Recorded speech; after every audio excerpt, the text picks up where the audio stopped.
All right, and we are live. Welcome back with Murphy Mac to another episode of the Fitness Beginner Podcast, where we help you get started on your fitness journey.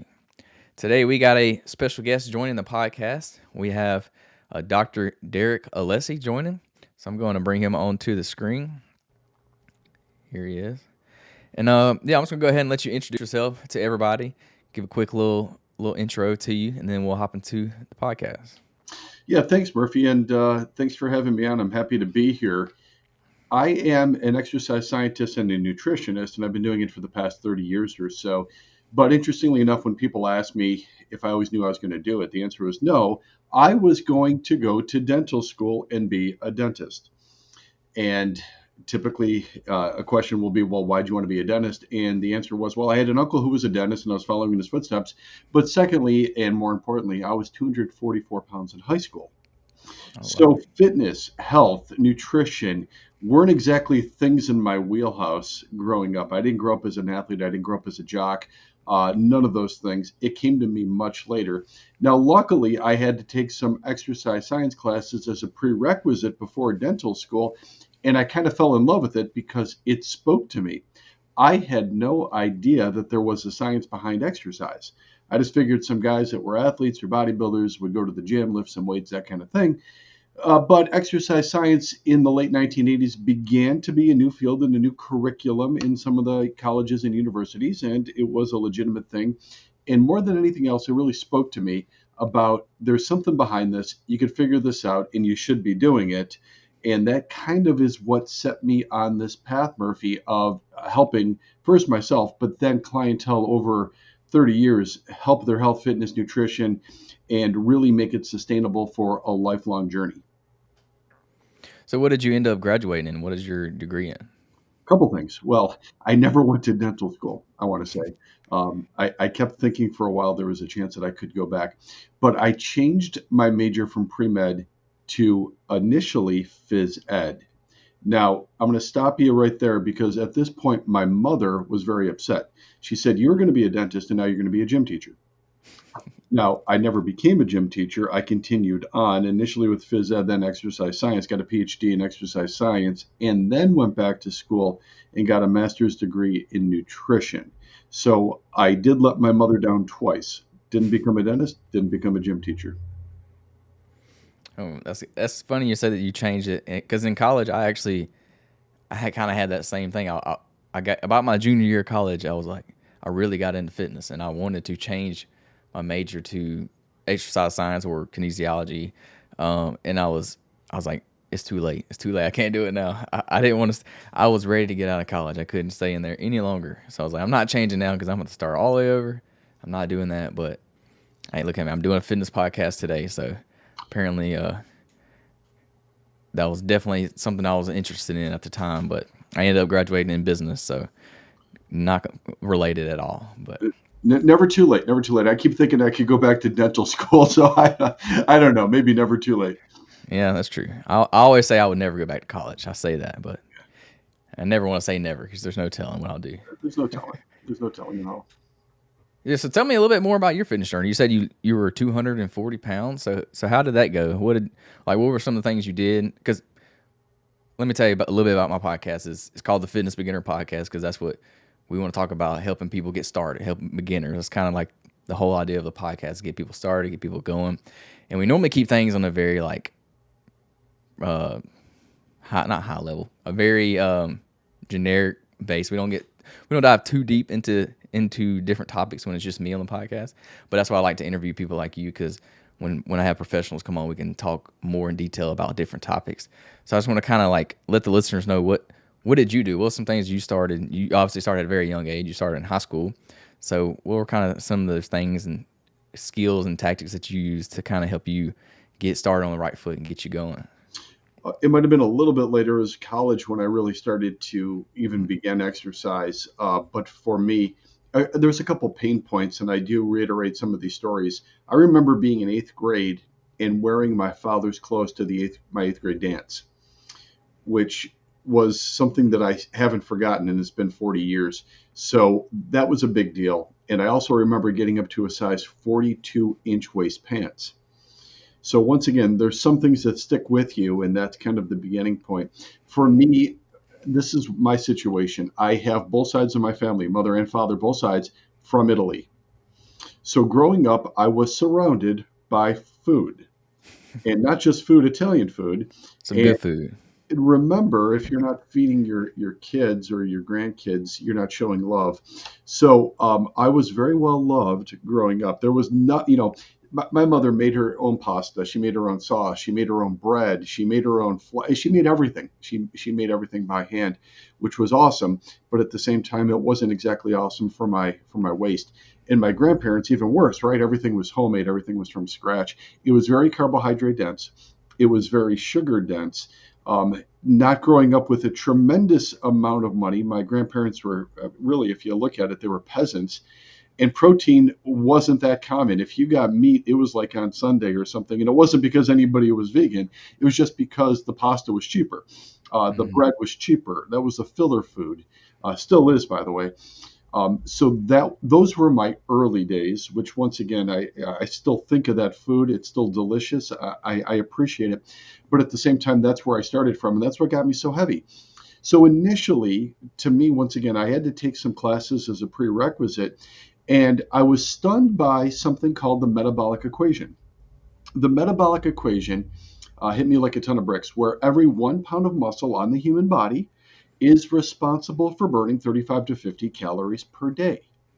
And I remember a professor saying very early on, if you're a male, if you're young, you have an advantage. You have a metabolic advantage. So I thought to myself, boy, at the time, I'm young. I'm 19 years old, 20 years old. I'm a male, and I should be developing my muscle tissue. Why am I not? So I took that knowledge. I started going to the gym and lifting some weights, not really knowing what I was doing, but I figured I would just lift some weights. And most of the workouts that I followed in the early days were things out of an old magazine called Muscle and Fitness. It might still be around online in some version, but it was a really big deal in the late 80s, probably even before that, and then into the 90s. And I would follow some of the routines that the bodybuilders, quote unquote, said they developed. And I wanted to see if I could start improving my strength and improving my muscle. Arnold Schwarzenegger's encyclopedia was a big deal, as well as Encyclopedia of Bodybuilding was a very big deal as well. I Mhm. remember wearing the pages out in that book, going over them again and again, and looking at the photos again and again. If you don't have that book, I highly recommend that you get it. A lot of it is still relevant to this day, and the pictures are fantastic, and the stories are great. Um, so I started putting together a piecemealing workouts just based upon that, not really knowing anything. So that's kind of where I started. So I was bridging the gap from popular knowledge, exercise science classes, and being motivated with the fact that if I could just start building some muscle tissue, I could start getting in better shape. Now, I'm not going to say that these bodybuilding magazines were a great place to look nutritionally. I don't think you want to mirror or mimic what bodybuilders eat or do, because a lot of people, well, first and foremost, bodybuilders may consume 6,000 to 8,000 calories per day of all types of macronutrients. And secondly, and I did not know this at the time, the bodybuilders did not put the dietary recommendations or the workouts in the magazines. They only got paid for the photos, and editors would just make those other parts up. They would write them, not the bodybuilders. But as bad as that was, or discontinued as it was still better than the way I was eating. So even if I just followed what the editors were putting in the magazine, I was starting to drop weight, drop body fat, and start to condition my body. And this process went on for about, I'm going to call it about 18 months or so. And then I thought, I went from 244 pounds to about 185, 189 pounds. I was kind of hovering in there. And I said to myself, I probably should join or go after a bodybuilding contest, which made zero sense whatsoever. However, I'm motivated from everything that I just told you. I started training and I started dieting down. One of the guys that owned a local gym had been in a bunch of bodybuilding shows and so on and so forth. I talked to him. He gave me some information. Start training like this, start dieting like that. Followed his advice, and I was in my one and only bodybuilding contest in the summer of 1989. And the day of the show, I was 157 pounds. So I went from 244 to 157 and call it 18 to 24 months, somewhere in that ballpark. So that's kind of where I started from. Now, there's a couple things that I would tell you. As I mentioned, it was my one and only bodybuilding show. There's a lot of it that I didn't like, and it wasn't the training and it wasn't the diet. What I didn't like is I didn't like waxing every part of my body. What I didn't like was painting my body to be tan and sleeping on a garbage bag because you're putting basically some wood stain on your skin, and you will ruin your bed, ruin your sheets, ruin your mattress, ruin everything if you're not sleeping on like a garbage bag. So I had to do that for 3 nights. And most of all, what I really didn't like is the day of the contest, slathering up with baby oil and walking out in a bikini. None of which was up my alley. None of which is something that I craved the attention to do. In fact, I remember psyching myself up to just even walk out on the stage and literally counting the seconds until it was over. I didn't want any part of that showmanship at all. That was the turnoff for me. But I did compete. It did get me started. And then from there, going on with school and everything else, I figured I could start working as a personal trainer while I was still going to school. At this point, once again, I still wanted to get into dentistry. So I started working as a personal trainer, thinking if I could change myself, I could help change other people as well.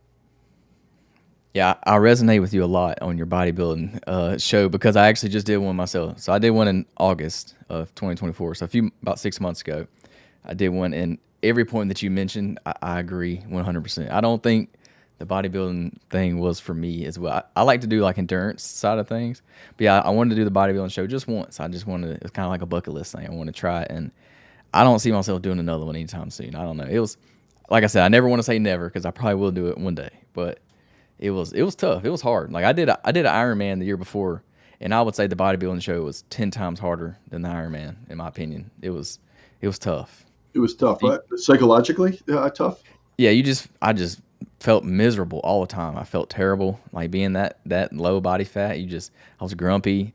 Didn't have no energy to do nothing. I couldn't do nothing even if I wanted to. I had when I come home from work, I would do my cardio for that day and then sit on the couch and eat. I couldn't do nothing else. I had no motivation, no drive. I felt terrible. I looked good though. I give you that. I looked good, but yeah, it's not for me. I'll put it that way. Wasn't for me either. But the funny part, Murphy, and still to this day, so many people think that the bodybuilder is the epitome of health. And it is, if they only knew what was under the hood, it has nothing to do with health. You feel miserably. It's not sustainable. Most people that are walking out on the stage, it's because they have some type of psychological demon they're trying to feed or some type of body image dysmorphia. And lastly, anybody competing at a higher level show, of course, is going to be on all types of drugs that you wouldn't want to take. So when you look at it regarding health, I couldn't possibly want to steer somebody in a different direction. Whether it's my kids, whether it's my clients, I'll say, hey, if you must do it just to check it off the list, I did it, you did it. I get that. But you don't want to jump into that as an ongoing thing. It's just not healthy.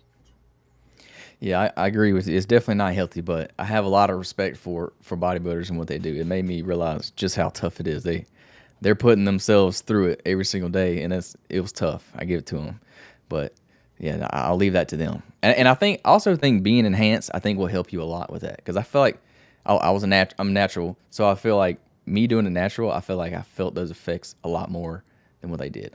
I mean, I may be wrong in saying that, but I feel like being enhanced gives you more energy, gives you better recovery, things like that. So I'm sure it's maybe a little easier on their end, but I'm not trying to take anything away from them. I know they're busting their butt every day too, so I got respect for them.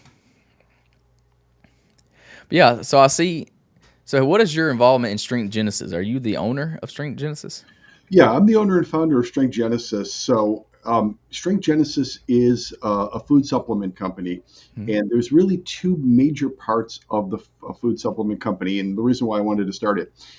Reason number one is I wanted to go literally to the ends of the earth, trying to find the best possible ingredients, and then make them available for the general population. So, to give you an example, and protein powder is something that a lot of people are aware of. In fact, if you walk into a health food store, there's miles and miles and dozens of different protein powders to choose from. I wanted to have New Zealand grass fed protein. Now, why New Zealand and why grass fed? Well, most people know that grass fed protein is better. It's superior because it's higher in B vitamins, higher in iron, higher in protein absorption. But grass fed means something different in other countries. So the standards for New Zealand is if something's called grass fed, it's grass fed 100% of the time, 100% of the feeding time. That's the highest standard in the world. There's nothing close. To give you an example, you could call it grass fed in Canada at 20% of the feeding time, and in the US, 4% of the feeding time. So, not even close. So, I wanted New Zealand grass fed protein. I wanted pharmaceutical grade, prescription strength, molecularly distilled, cold processed fish oil to mimic prescription fish oil or Lovaza. GlaxoSmithKline is a pharmaceutical company that makes this wonderful fish oil called Lovaza, and it really is a wonderful fish oil, but it's $1,200 a month. And it's fantastic. But let's say that your health insurance doesn't cover it. Let's say that you want it. You don't need to be spending $1,200 per month on the fish oil. So after their patent expired, anybody can now cold process or cold press fish oil to get the same type of version, but most don't because it's a little bit more expensive. So when you walk into your Hmm. health food store, your GNC, your Rite Aid, Walgreens, Amazon, when you go there, you're getting stuff that already has been heated up and ruined because it's past the smoke point. So I wanted to be able to provide the highest quality ingredients. So those are a couple examples. And the last one is we have a product that we call the world's greatest cooking oil, which is cold pressed macadamia nut oil from Australia. Now, it has a high smoke point. Olive oil is a good oil, but it's not a great cooking oil because it breaks down at 350 degrees Fahrenheit. That's the smoke point of olive oil. This macadamia nut oil is rated for 515 degrees. It has higher omega 3 fats than even olive oil and has a nutty, buttery taste. So it tastes wonderful in eggs and vegetables and everything else. So I was looking for these ingredients that I couldn't easily get anywhere else. So I wanted to put those together. And now for the second part is I didn't want to put anything in plastic. So when you go to a health food store, you go to a vitamin shop, you go to GNC, you go anywhere, you get these big plastic tubs. You're getting protein in big plastic tubs. You're getting all types of capsules and pills in plastic containers.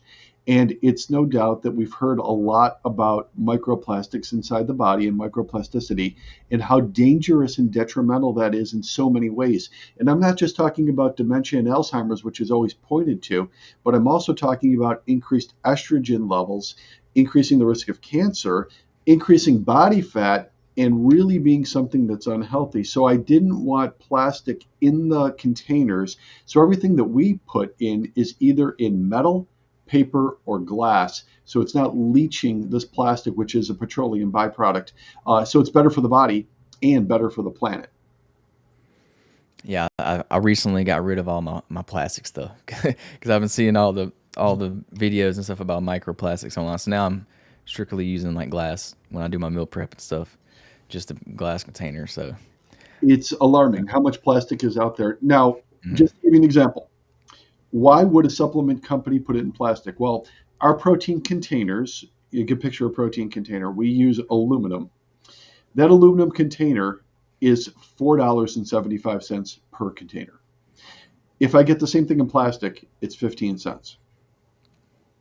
So, as a supplement company, you could understand why they all put it in plastic. It's very, very simple. You could easily say that. Now, Mhm. the scoop, the plastic scoop that goes into the protein powder, we provide one that's made out of wheat fiber. A typical plastic one is about 2 cents. The wheat fiber one we use is 75 cents. Before that, we used a stainless steel scoop, which was $2. It was way too much. So we went to a slightly different non-plastic version. But when you start looking at it economically, you can understand why supplement companies do what they do. Now, that being Mhm. said, that might be good for the economics of it or the business of it, but that doesn't mean that I want plastic in my body. It's extremely harmful. It's extremely dangerous, and especially over time. Because it's not that you just took protein one time. It's not that you just had capsules from a plastic thing one time. It's not that you just drank from a water bottle one time or used microwavable things one time. This is something you're doing daily, over months, over years, over decades, and that builds up. Yeah. Well, I want to go back to what you mentioned about the being grass fed. I didn't realize in the U.S. that it's 4% is the number. I thought it was more like 50%. I knew it wasn't 100, but I had no clue it was 4%. That's a little crazy in my opinion. Four Like, I don't percent. even how that. I Yeah, don't even that know how that's legal. Like, how do they get that approved? Oh, it's simple because most animals, most cows, are not grass fed at all. They're farm fed, farm raised. So the farm raised is they're getting silage. Silage is the combination of corn and grains, corn and oats. They're putting those together. Mhm. They're giving them silage to get them faster, quicker. So the game in farming is this. So the whole farm raising thing, which happened, it started in 1968 in Lubbock, Texas, and it was how do we get the animals fatter quicker? That's the goal. Because if they're heavier, if they're fatter, you get more money when you go to market. Quicker, you're trying to decrease the amount of time that it takes. And the answer is simple: feed them silage, which is corn and grains, or corn and oats, which, by the way, many Americans eat that too. Every time they're having pretzels, Doritos, Fritos, pizza, bread, dough, cereal, they're having silage, the combination of grains and corn products. So it gets the animals fat quickly. But the farmers soon had a problem, and that is the animals, many of them weren't surviving full term. They were dying prematurely and or getting very diseased and sick. They were developing all the same things that we do as humans. They started developing diabetes, they started developing heart disease, they started developing liver, kidney problems. So the farmer has to put the antibiotics and the hormones in the feed to keep them alive long enough to then eventually get them to full term and kill them, which is, once again, you can mimic that in humans, which is what we do. We go to the doctor, we have liver problems, we have kidney problems, we have diabetes problems. They give us medications, but we keep eating the same thing. So they're keeping us alive artificially through some pills, through some medication. It's the same process. So now I have a cow, I have a protein source that's farm raised, which is how most agriculture occurs. It's farm raised. Very few is really grass anything at all. So if you start hitting standards, you start being qualified as grass fed or grass finished, which in the US begins at 4%.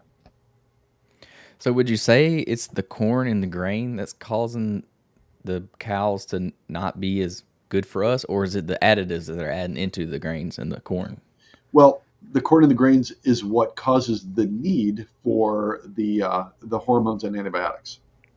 So that's the thing.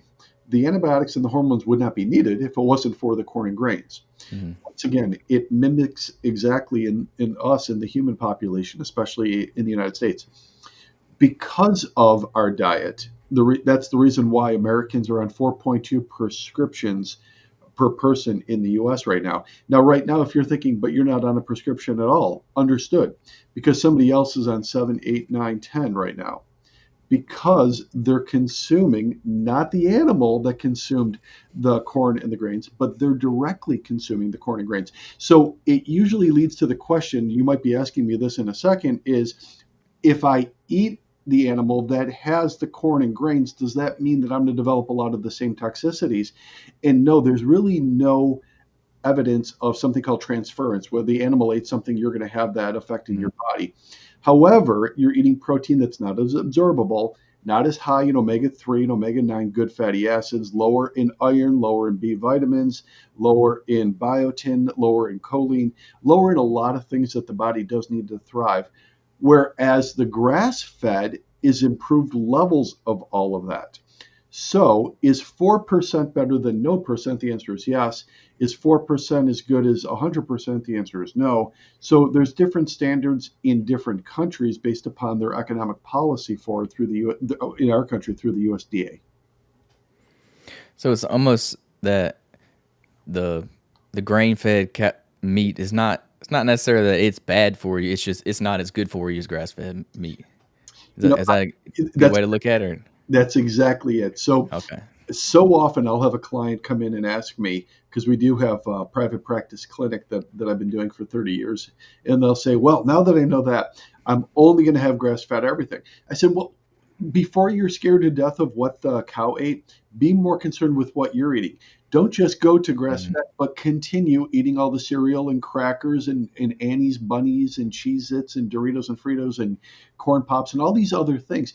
That's the real danger, not what the animal ate per se. Now, that being said, I would tell you that the grass fed is better for you, but start with the biggest offender. Get rid of all the garbage. Get the silage out of your diet. And if you did that instantly, you're going to be healthier. You're going to lose weight. You're going to drop body fat. You're going to have less reliance upon medications, and you're going to be healthier. Yeah, that makes sense. I'm just trying to. I'm thinking in my grocery store, I always see like grass fed stuff, and now it's got me questioning like, how grass fed is it actually, and like how healthy is it? So it almost makes you think like instead of going to a grocery store, you should probably go to like your local butcher, like your local meat market or something, instead of just going to the grocery store. Because I feel like if you go to any large chain store, you're probably not get. It's probably 4% grass fed, like you're talking about. Yeah, in fact, there's even been a big movement over the last several years to going to ranchers directly.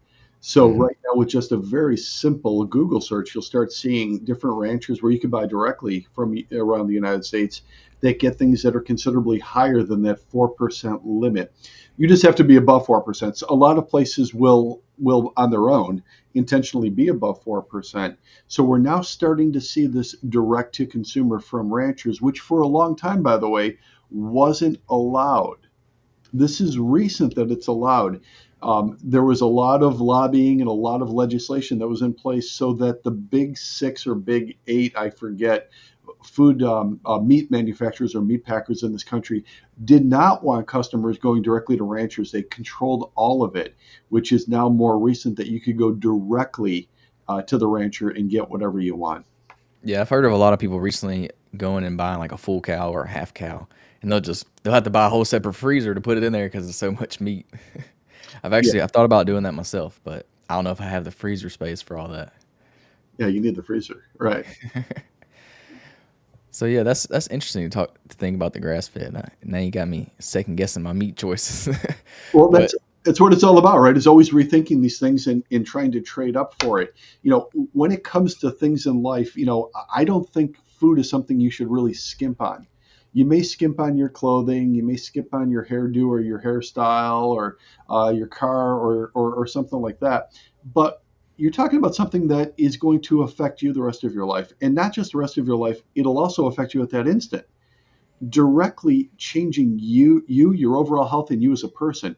So food choices make all the difference in the world, which once again, now going into the food supplements that I got into, it was very difficult to find what I was looking for when it came to supplementation and ingredients.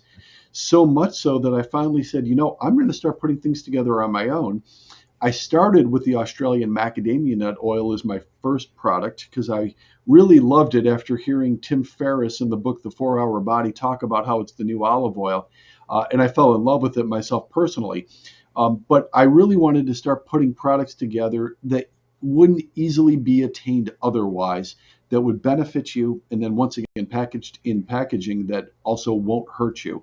And that's what Strength Genesis is. So if you go to strengthgenesis.com, you'll see exactly what I'm talking about. yeah, I want to ask you about the Australian macadamia nut. So what is the difference between macadamia nut and Australian macadamia nut oil? Obviously, it's probably from Australia, but like, what's the difference in it? Yeah, so when it comes to macadamia nut oil, there's three places in the world that make it or refine it: Australia, South Africa, and Hawaii. Now, when you look at them from just a performance or a profile, the profile of the Australian is the strongest in omega 3 and omega 9s. Is it dramatically stronger? No, but it is higher. It is stronger. Just like when you compare olive oil isn't the same in every region either. Some are a little bit stronger, some are a little bit weaker. They're all relatively good, just some better than others. So the same with the mac oil. So it has the highest standards. It has the highest level of omega 3 and omega 9 fatty acids and omega 7s too. Secondly, though, is the taste. And I've tried many times, dozens of times, looking at Hawaiian, especially because I so wanted to buy this from the US as opposed to Australia. Nothing wrong with Australia. I think it's a great country. And they have a very long life expectancy. It's well over 80 years on average in Australia. In fact, it might even be 83 years of age in Australia. So a very healthy country.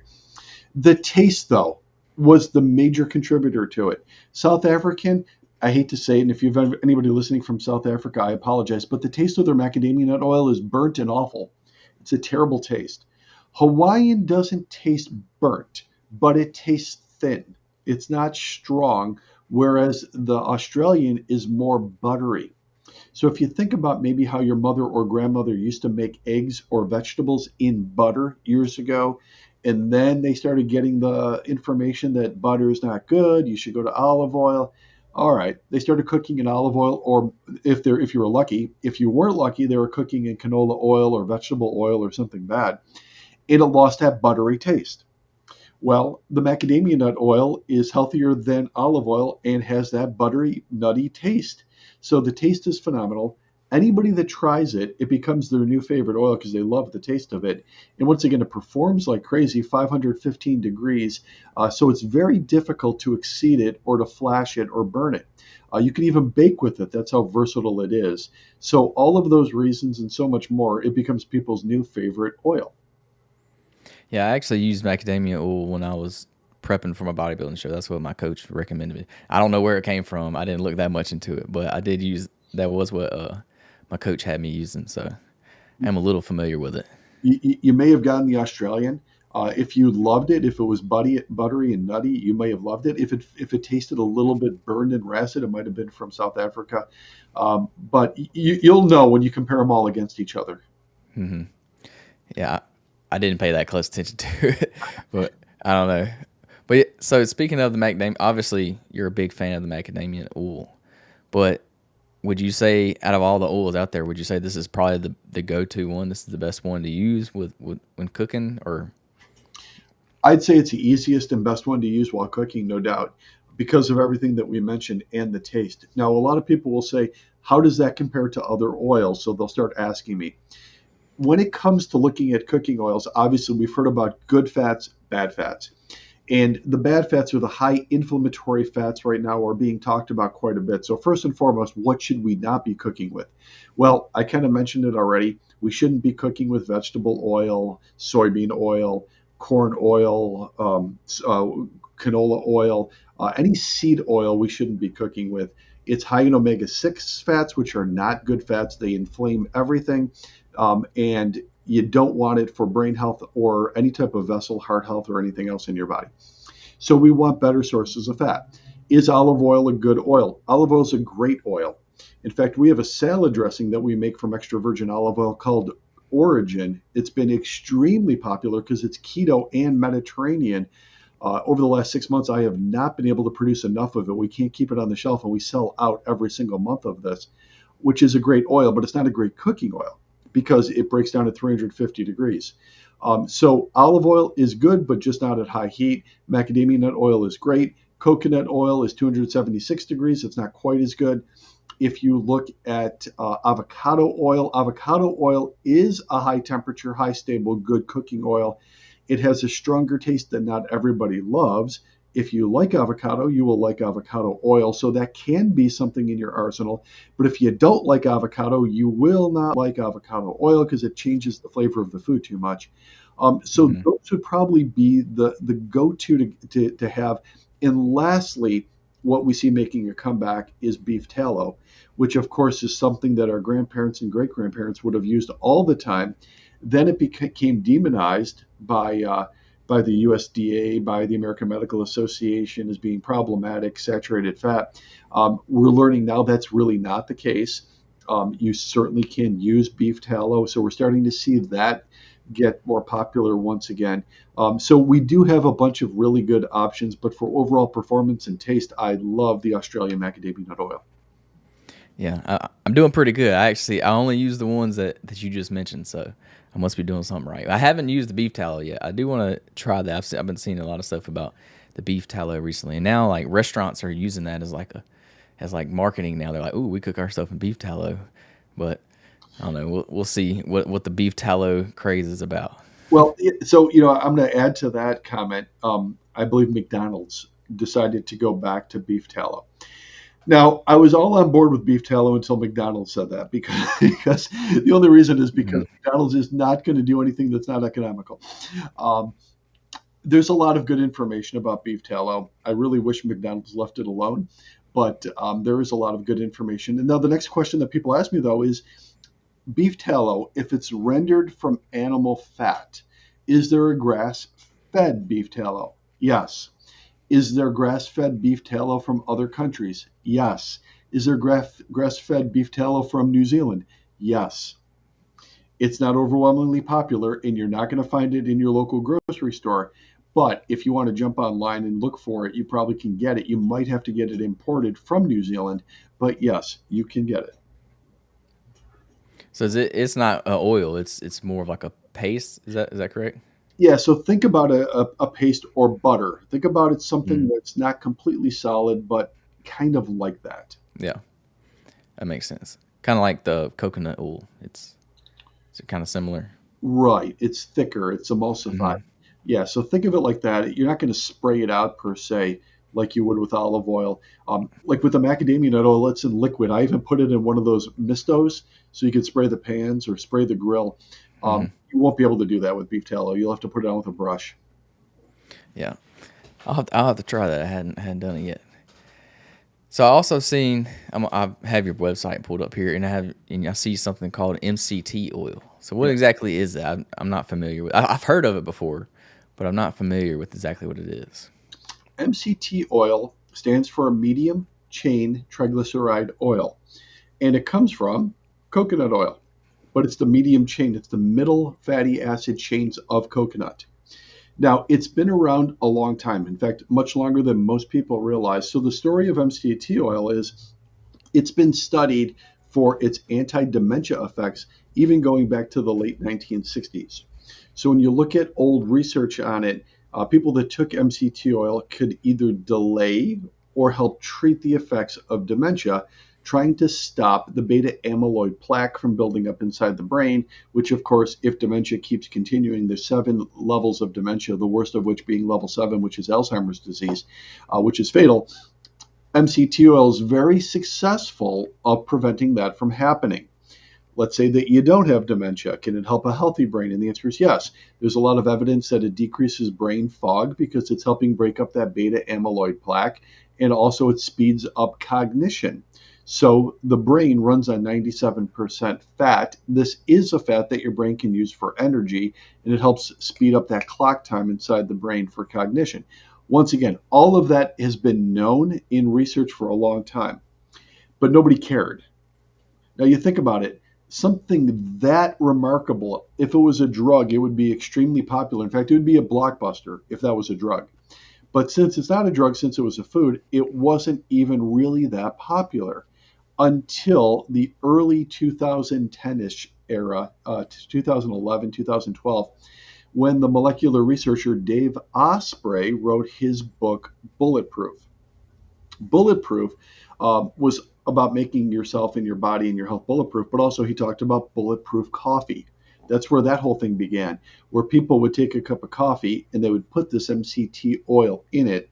He further went one more step, adding ghee to it or clarified butter to the coffee, claiming it would help something called ketosis. Ketosis is fat burning or the process of burning fat for energy, which ultimately is what everybody wants to do. So people ask me all the time, hey, how do I burn this fat? They'll grab their belly, they'll grab their whatever, and they'll say, I want to burn this, I want to burn this off. Yeah, well, you have to get into a state of ketosis where your body's burning fat for fuel, and taking MCT oil in your coffee will help you do that. So all of a sudden, we have this product that's been around since the 1960s that nobody really cared about that much. He comes out with a very popular book and a very popular website and a very popular drink, and all of a sudden it went through the roof. Now, MCT oil became extremely popular. People started putting it in their coffee, they started putting it in their tea, they started putting it in their protein shake, and a lot of people have developed the benefits from it of not just good for the brain, but also good for dropping fat. So that's what MCT oil is. I want to add something to it though. If you've never taken it before, you may have to graduate up in terms of serving size. So it's recommended for full effect that you take 1 tablespoon in your coffee, your tea, or your protein drink. But if your stomach is somewhat sensitive to it, you will know because you will not be walking, you will have to run to the bathroom. So you just swallow it. You don't cook with it or anything like that. That's the only way to consume it. Right. You don't cook with it. In Mhm. fact, I have a lot of clients, and we do some things inside our clinic all the time where we'll even put them in little cups or on a spoon. And you can drink this straight. It has virtually no taste. If you really struggle, you could really tell or a small taste of a hint of coconut, but it is so easy to drink, so easy, and it mixes with coffee. It doesn't change the taste of it at all. It changes the consistency a smidgen, but that's about it. So Mhm. you add it to something cold, you don't cook with it, and it's really easy to take down the hatch and start seeing the benefits from it. Awesome. Yeah, I haven't seen much about MCT oil. I noticed I saw one of your videos on Instagram about it, so I wanted to ask you. I think I saw where you were putting it on your hands. Is that Yeah, what you're doing? So yeah, what's the idea behind that? yeah, that's kind of funny. So I looked into it thinking, sometimes you would just get it on your hands at times just while I was pouring it in my protein drink or pouring it in my coffee. And afterwards, your hands would be really soft, be like really buttery.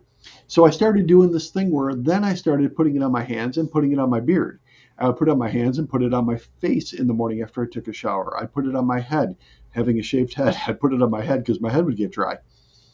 Um, so I thought, oh my goodness, if people had any idea how good this is for the skin, you could use it in all these different applications. Now, much to my surprise, I thought I invented something, by the way, but much to my surprise, after doing an internet search, many high-end cosmetics use MCT oil in their products. It's put into it for all of the reasons I just mentioned for some of the high-end products, but I thought I invented something and I invented nothing. So will you get the same benefits from ingesting it No, as putting it on your hands? no, No. topically, you're not going to get anywhere near the same absorption. So you still want to consume Mhm. it direct. You would, oh my goodness, you would have to bathe in it to get any type of absorption like that, and you probably still wouldn't be able to do it. But if you do put it on your skin, you will thank me for it because it makes it soft, supple, and luxurious. You'll really like it. Yeah, I may need to try. My hands are all beat up from lifting weights, so they're all rough. So it probably do me some good to have some of that. You live in the South though, right? Hmm. Where- Alabama. You're living in Alabama. So I'm outside of Buffalo, New York. Now you can imagine Buffalo, New York is not the warmest place in the world in the wintertime. Mm-mm.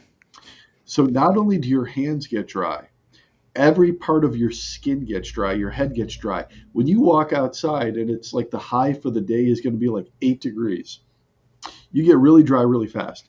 So in Mhm. cold weather, especially, the MCT oil is fantastic. Yeah, we don't get much cold weather here. Cold for us is like 40 degrees. That's cold for us. Oh, that's summertime. That's fine. So I noticed a lot of your oils on here, they say they're cold pressed. So what exactly does cold pressed mean? As and what's the alternative to cold pressing? Yeah, cold pressed or cold processed. So the temperature of oils, as I was mentioning earlier, I said like olive oil has 350 degrees Fahrenheit. If you exceed that, if you exceed the flash point, the oil itself, the good omega-3 fats, all of a sudden get ruined. They get smoked. They lose their potency or lose their strength. In fact, even worse than that, if the oil becomes blackened, it becomes carcinogenic. So all of a sudden, you went from having an extremely good oil, good for you, good for your health, to something that's no longer good for you, in fact, even potentially bad for you. So every oil has a temperature or a breakdown point called the smoke point. Olive oil is 350 degrees. Macadamia nut oil is 515 degrees. So if you exceed it, you have a problem. So any oil, the easiest way for any refinery to extract it is to heat up the oil to extract it. It's cheaper, it's faster, it's easier. However, if you do it at cold temperatures, you preserve it. However, it's more expensive to do it that way, but ultimately, the reason why we got the oil in the first place was for the benefits. Now, we don't have to be so careful with it for most products that have a high heat stability, but one that I really want to point out though is fish oil.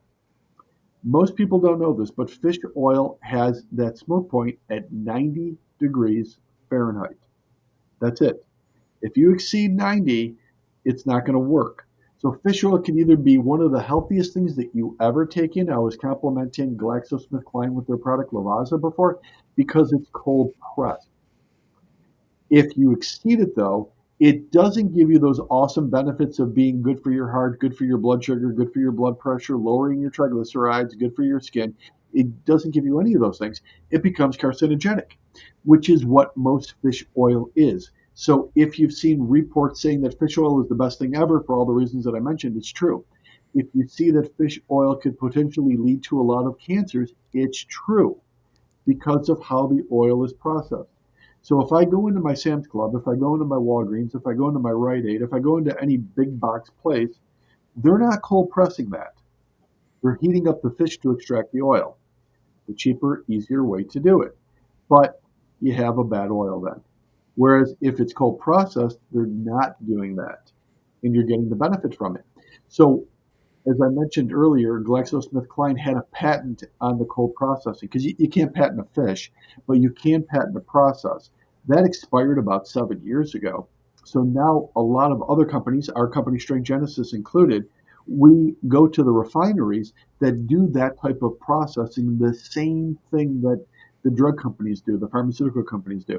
So what we're able to create is the same level of prescription pharmaceutical grade cold processed fish oil that they're selling for $1,200 per month. We're able to sell for $65 per bottle, which will last you even more than a month. So completely night and day, but getting the same product. So that's what the cold processing, the cold pressing is why it's so important to the customer. So is there a way to tell like which ones are cold pressed and which ones are not? Will it? I'm Yeah, assuming it'll say on the label or well, something. that's exactly it. If it doesn't say it, it's not. Hmm. Once again, it is so valuable and it is more expensive for us as the manufacturer to get it that way. If it doesn't say it on the label, it's not. If it says it on the label, it is. It's that straightforward. So look for cold. So when it comes to any type of non animal oil, it'll be cold pressed. So any type of macadamia nut oil, any type of olive oil, any type of avocado oil will say cold pressed. If it's an animal oil, it'll say cold processed. Just a little bit of a distinction. Same thing though. Okay, so look for cold processed or cold pressed, and you're getting an extremely good version, a potently, very critically strong version of that product. So if for official, if it don't say cold process, would you recommend not taking it at all? Like don't Yes, take it. don't take it. Okay. Do not take it. So Now, don't have no benefits for you, even if it's not cold pressed. it has potentially harmful effects to it, which you don't want. So, in the last 5 years, we've been seeing more incidents of different forms of either bladder cancer um, and colon cancer, and some people are starting to point the finger at how they're handling this fish oil. So, some people have a very bad connotation about fish oil, and they shouldn't, because fish oil is it's a game changer. It's a blockbuster drug. Once again, if it was just from the pharmaceutical companies, it's a blockbuster, ridiculously powerful, successful drug that you could get over the counter without a prescription at a much cheaper price if it's handled correctly. So it shouldn't have this negative connotation that it does to it, but you have to make sure you're getting the right kind. If you're not, don't take it. Yeah, that just blows my mind that they're allowed to sell things like this. Like why are we not regulating this stuff? I don't get it. If it's harmful and we know that, why can we sell it to people? That don't make Oh, no sense. yeah, that's the tip of the iceberg when it comes to things. I mean, things that are loaded with sodium nitrate. Nitrate is so ridiculously dangerous for the human body too, and that's permissible. A lot of the products, a lot of the food manufacturers, what they put in there, heavy metals that are in a lot of presence in a lot of popular things. All of the waffle recalls that happened this past year with all the heavy metal toxicity and everything else that are in there. Yes, so, of course, it's not just the supplement industry. In fact, the supplement industry is just a very small sliver of the entire food industry. What's in our food, though, is mind-boggling. What I like now that's happening, though, is it's becoming more. People are becoming more aware. Hmm. So, for maybe the first time in many people's lives, they're starting to see, or we're starting to pull back the curtain here a little bit on a lot of these different things that are inside foods that shouldn't be, that need to be removed. I saw last week that baby formula was another one that was being redone. They were completely Hmm. redoing what's allowed in baby formula.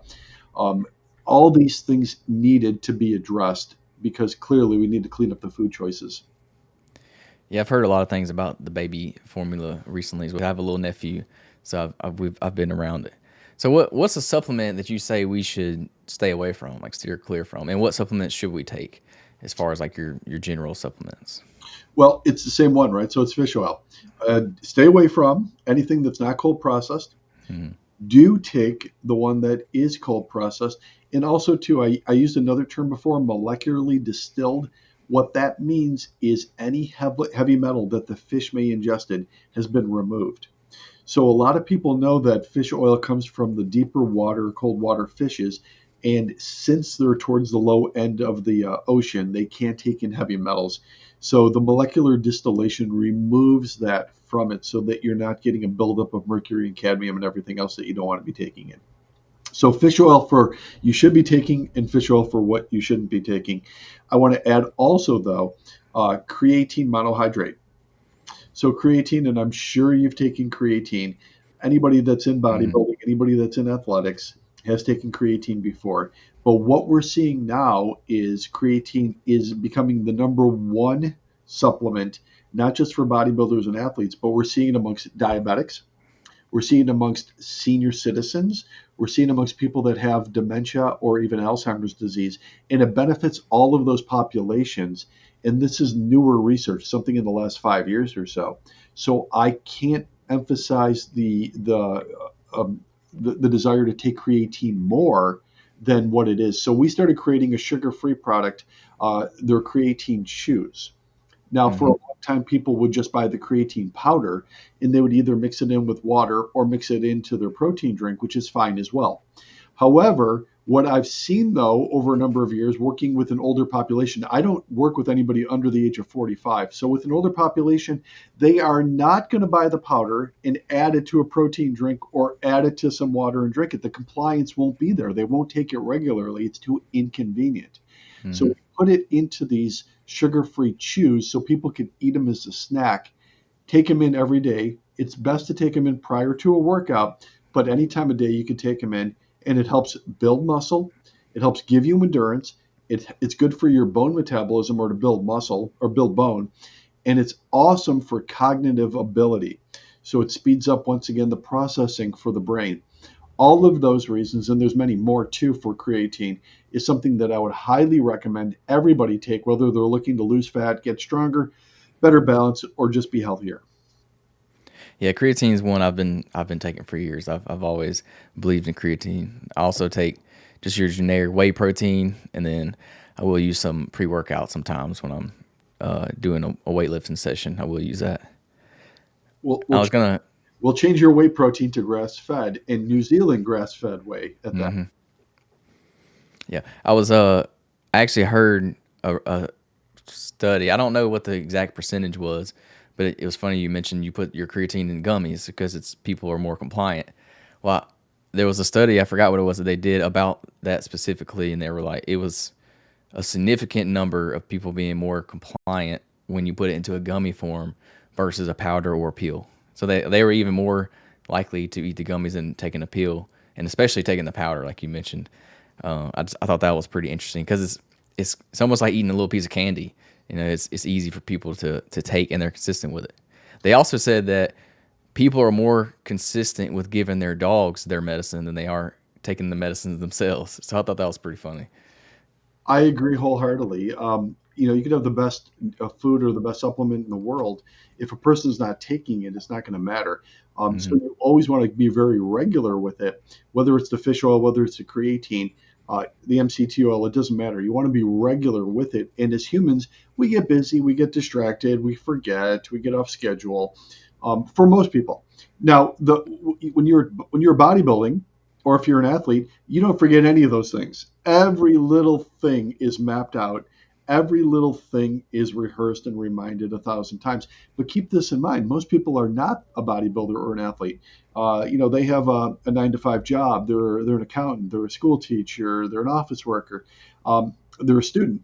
They're not thinking of that. So we try to make something that are sugar free in chew form, in gummy form, so that it's delicious. They like it, and they're going to take it more often. We did the same thing with this apple cider vinegar, sugar-free apple cider vinegar gummy too. Taking apple cider vinegar is very beneficial, but it is very harsh to take apple cider vinegar. In fact, you have to really choke it down, which we found Mhm. most people not doing. So we used to sell it in liquid form, and people would buy a bottle and they would never finish the bottle. We put it in sugar-free gummy form, and they're going through it every 60 days. So it's the same type of thing. You want to make sure that you're taking it on a regular basis. So speaking of apple cider vinegar, what are the benefits and the reasons behind taking that? Yeah, they've been known for a long time. In fact, you could go back to the days of Hippocrates when he looked at improving gut health by taking apple cider vinegar. So it's been around thousands of years. And most people that take it do take it for gut health, better Mhm. digestion. Um, it has been known for a long time. But what we found out about apple cider vinegar, it's more than digestion. It can help stabilize blood glucose levels in a major way. So people that take it before a meal have better blood sugar level stability, better maintenance, and not so much high and low blood sugar or instability. So it's powerful in terms of helping regulate blood sugar levels. And then also, if you take it before bedtime, it also does help transport some of the sugar from your liver so that your sugar levels in your liver aren't as high in the morning, something called the Samoji effect or the dawn effect, so that your blood sugar doesn't go high and you release all this insulin in the morning and then you start craving food too early on in the day. Uh, it also helps you lose some fat overnight because of that. So it can be helpful for dropping body fat, digestion, and blood glucose regulation. Okay, yeah, that's one I've never taken the apple cider vinegar. Luckily, I don't have too many gut issues, but yeah, that's I was interested about that one as well. Yeah, if you start by taking it in liquid form, it's stronger. Hmm. However, it's honestly, and I could almost consume if I know that something's good for me, any food's good for me, I can get anything down the hatch. I will will myself to do it. And Hmm. even I was struggling by putting apple cider vinegar like on a spoon and drinking it, or mixing it in with water. It was just prolonging it. And I thought to myself, if I'm struggling with this, nobody's going to be doing this. So I switched over completely to the sugar-free gummies. Yeah, that makes a lot of sense. All right, well, I want to respect your time, so I want to ask you one more question. As a nutritionist, what what are some good key principles to stick to live by? I know there's so many things out there, but if you had like one piece of advice to give just everyone, what would that be from the nutrition standpoint? It's easy. Prioritize protein. You want to prioritize Hmm. protein for your meals. So, breakfast, lunch, dinner, think protein first. In fact, even the word protein, a lot of people don't know it's two words, pro and teen, and it's a Greek word, it means first importance.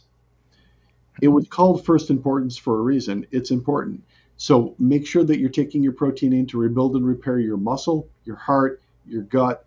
And when you take in protein, you're going to decrease the non essential carbohydrates that too many people eat. All of the grains, all of the starches, all of the sugar should be reduced as much as possible. By having protein first, you will reduce them. So that's what I would recommend. Start with your protein.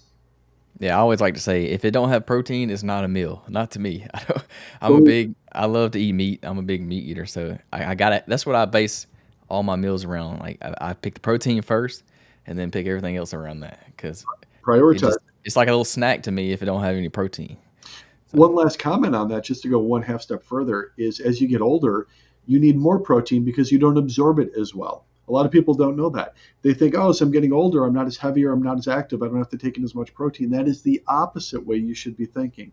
You need to prioritize it, especially as you're getting older, because you're not absorbing gram for gram as much as you did when you were younger. So increase it as you're getting older. okay, yeah, I didn't know you didn't absorb it as good as you get older, but I always like to say the generic 1 gram of protein per pound of your body weight. That's kind of the ratio that I always say you should get. Yeah, that's good math for most people. I agree. Because if you're off a little bit, you're still probably in a good range. It's probably a little more than what you really need, but most people really ain't gonna eat that much anyways in one day because that's a lot. Yeah, no, shoot for it. That's a good number to shoot for. Hmm. And it makes the math pretty easy for people too. So it's the same Hmm. amount as what they weigh. So if they weigh 175 pounds, you think about 175 grams of protein. Hmm. Well, all right. I appreciate coming on to the podcast today. I want to give you a second to kind of let everybody know where they can find you at. Tell them about your all your products that you have and everything you got going on right now. Yeah, you can find me at strengthgenesis.com, strengthgenesis.com, and you'll see all the products that we talked about and more. There's a lot on there that we haven't talked about, but we talked about the cold processed fish oil, the cold pressed macadamia nut oil. We talked about the high octane organic MCT oil. We talked about the creatine chews. We talked about the sugar free apple cider vinegar gummies, the New Zealand grass fed protein. We have all those products and so much more at strengthgenesis.com. All right. Thanks so much for coming on. I enjoyed our time. I love to get to talk to different professions in different areas. I've had a lot of interviews now, and I've learned a lot myself just from doing this. So I enjoyed it. Oh, my pleasure, Murphy. Anytime. All right. We'll see y'all on the next episode of Fitness Beginner Podcast. Thank y'all for tuning in, and y'all have a great